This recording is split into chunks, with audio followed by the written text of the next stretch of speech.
I think that it's really nice that actually in Turkey we have a really good education for the basics of technique, really good technique base. I think in schools the technique is given in a way that even in Europe, in some cases, piano technique is not taught to that extent. That's the thing that I'm happy about in Turkey's classical music education.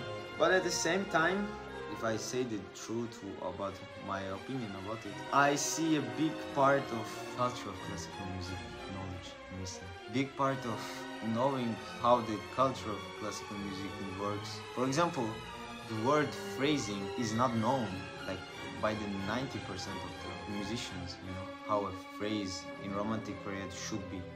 If you ask to someone, even a really good musician in Turkey, there's a possibility that they will not know how to answer it, or you know, this kind of thing. But I think this can be fixable, and this is the only remark I want to do. Just it came to my notice, and not that it's in the wrong direction. I think it's going in the right direction and developing and so on by the years. But at the same time, since classical music came to Turkey much later, you know, than Europe. I mean, Turkey is not a place where classical music was born or related to. It's not in our culture, in Turkey's culture, classical music. So that's why it's hard to implement all these cultural ideas of classical music into Turkey's educational system for classical music.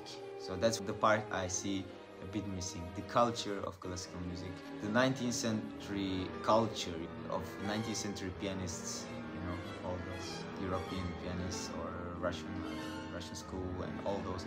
I see people with a lot of written information, but yeah, when it comes to doing things, can be missing also. But yeah, I think these problems will be solved, hopefully. This is just my opinion, of course. You don't need to consider it as the absolute truth, but this is what I think.